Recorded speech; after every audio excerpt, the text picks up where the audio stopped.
Hello, this is Deacon Ed Maxwell, and I have the pleasure of interviewing today the one and only Phillip, a Louisville legend himself, and a member of our St. Stephen family. I'm honored, very honored to be a part of this. And Mr. Bond, how you been doing?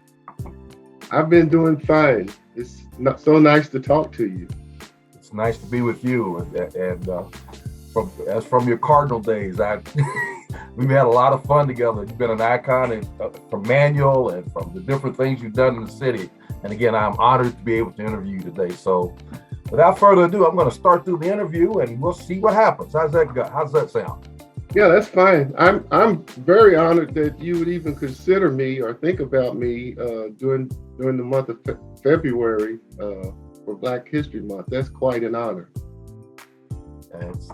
It's just who you are. You've earned that right today. So let's get started into the questions, and then we'll go through them and see what we got.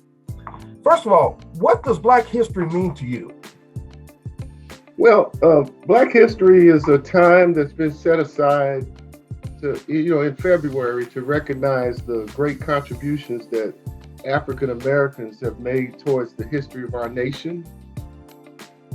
But I sort of agree with many who insist that African American history is such an integral part of American history that it should be woven into the fabric of what's being taught in American history throughout 12 months of the year. And also, when you talk about Black history, it goes even beyond American history. People of African descent provided the foundation of our ancient civilizations and are responsible for so many things that's happened throughout our world history. Absolutely. A lot of times that's overlooked or underplayed. There's so much that we just don't even know about Black history because it hasn't been taught in the schools. For example, just one little thing. How many people understand how Toussaint Louverture, a Haitian, he was responsible for the slave revolt in Haiti, right, where they kicked out the French, and ultimately was responsible for causing the French to sell the Louisiana territory to America. Wow. And that way, America was able to spread from the Atlantic to the Pacific, in great part because of what this Black man did.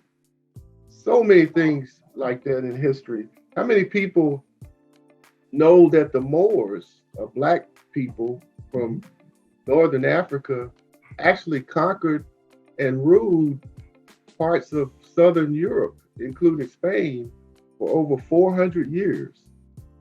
So, it's a lot of that stuff people don't know. So when I think about Black history, I think about not only what the great African Americans of our nation did, but what people of color have done all over the world. Absolutely. And there's so much more that we can continue to learn as we go forward. And okay. I'm a member of the Filson Historical Society. I'm on their board of directors, and they're making a real honest attempt to recognize the contributions that local African Americans have made on our community throughout the years. Oh, wow. So they put on several events, and if you have an opportunity, you might want to check out some of those. Absolutely. Okay, next question. How have you have done so much that has directly impacted others or helped to affect change in our community and world. Share with us your story and how you've managed to make history. How did you get started? And what was your motivation to go down this path?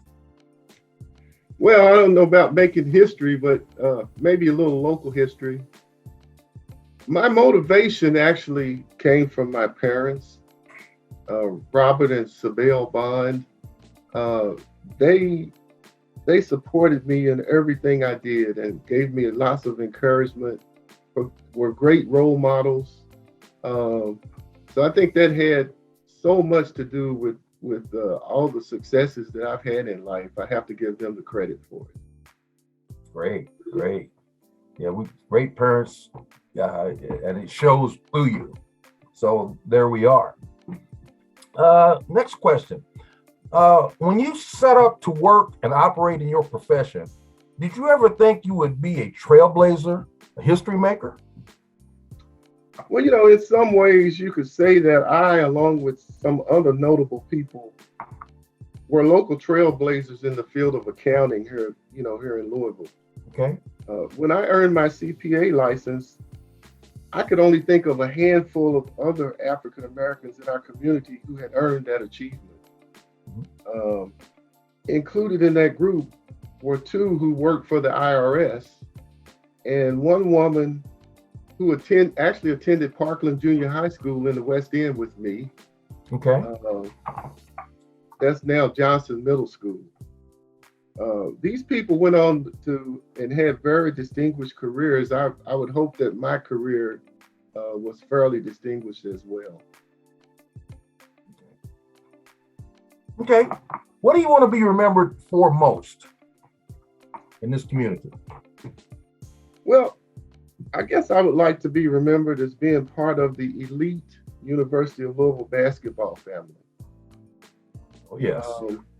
Like to be remembered as someone who, by example, gave African American students the confidence that they could excel in their field of study. Sure. I like to be remembered as someone whose professional career was spent at Metro United Way. I've been there for 38 years. Wow. And that's an organization that helps our entire community and assists people in reaching their potential. And finally, I'd like to be remembered as a lifelong member of St. Stephen's Church. Well, all right. There it is. I think we all want to do that. We all want to be remembered as St. Stephen. What a great church this has been. Yes. Okay, if you look back at Black history, who inspires you?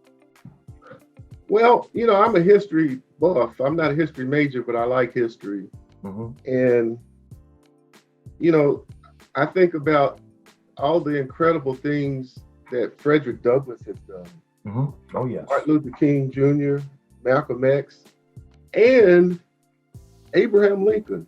Although he wasn't African American, he was so instrumental in our struggle and what we overcame. I have to include him as well. Okay, very good. And it's sort of funny, not funny, but it's interesting how interrelated the world is, because I had an opportunity actually to meet Martin Luther King Jr.'s oldest son. Okay.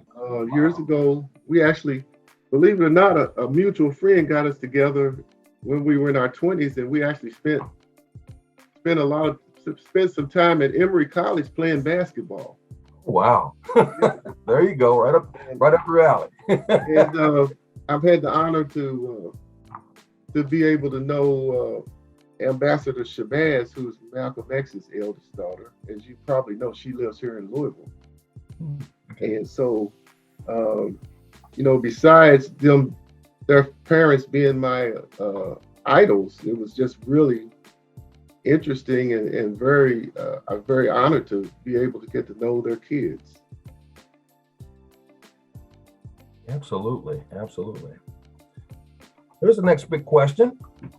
How has being a part of St. Stephen Church further help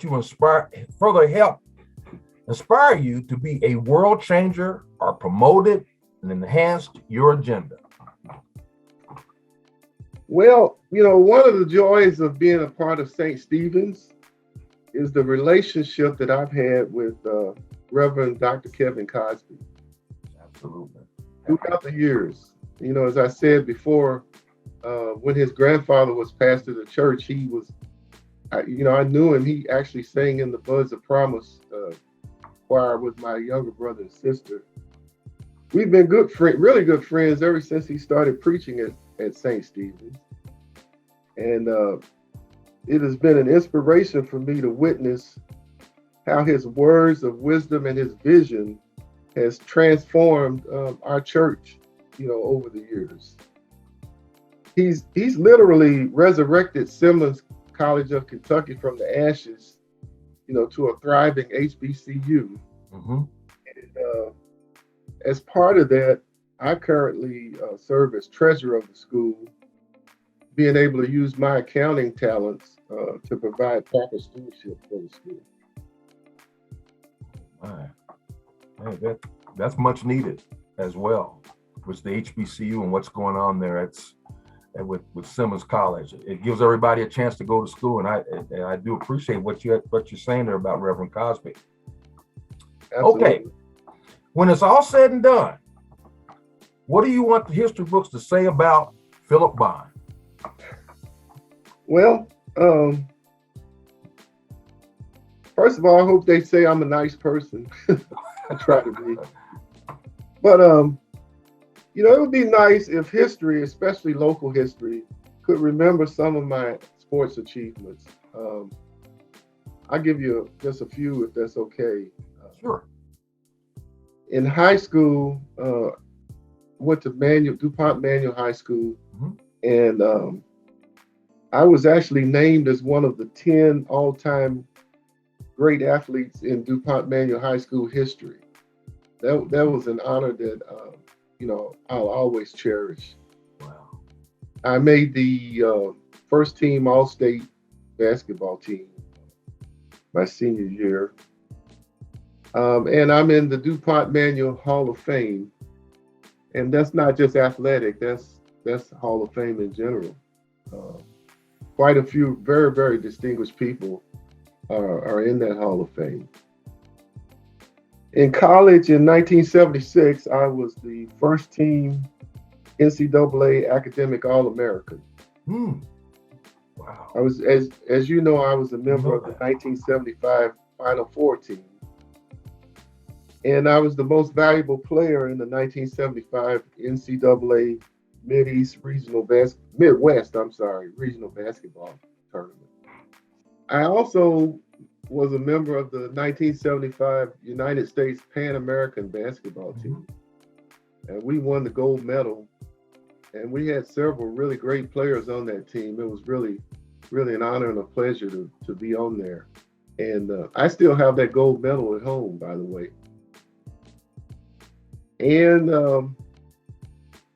for 26 years, I held the single game assist record at U of L. It was finally broken by Francisco Garcia. So that was quite an honor. So if people, as the generations go by, more and more gets forgotten about some of the things that people in the past have done. So it would be nice if this community could remember some of those achievements. I tell you, I sure remember it. Like we talked earlier, I never forget that 1975 game. That's probably one of my all-time favorite games. We didn't win it, but it was a big thing because he went to the Final Four. Denny Crum's first year, a lot of things that went on. I don't think Louisville ever been to a Final Four before then, had they? Well, actually, that was Denny's second Final Four. He went to the first Final Four his first year here. Oh, he did? Okay. Yeah, he had Jim Price and Henry Bacon. Okay. That crew, Ron Thomas, Al Vilcek. Okay. And then but they lost. They weren't that competitive against UCLA.